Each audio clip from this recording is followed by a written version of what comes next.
আসসালামু আলাইকুম ওয়া রাহমাতুল্লাহি ওয়া বারাকাতুহু। সম্মানীয় দর্শক মণ্ডলী, আজকের আলোচনার বিষয় হলো ঈমানের শক্তি।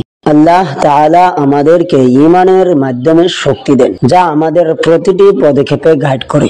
আল্লাহ তাআলা বলেন, ওয়া'আদাল্লাহুল্লাযীনা আমানু ওয়া আমিলুস সালিহাতি লাহুম মাগফিরাতুন ওয়া আজরুন আযীম। অর্থাৎ যারা ঈমান আনে এবং সৎকর্ম করে, আল্লাহ তাআলা তাহাদেরকে ক্ষমা করবেন এবং মহা পুরস্কার প্রদান করবেন। হাদিসে বলা হয়েছে, মুমিনের অবস্থা সত্যিই বিস্ময়কর, তারা সব অবস্থাতেই কল্যাণময়। কখনো যদি আপনি হতাশ হয়ে পড়েন, মনে রাখবেন আল্লাহ তাআলা আমাদের সাথে আছেন। আমাদের ঈমানের মাধ্যমে আমরা সকল প্রতিকূলতা অতিক্রম করতে পারি। আল্লাহ আমাদের সবাইকে শক্তি দিন ঈমানের পথে চলার।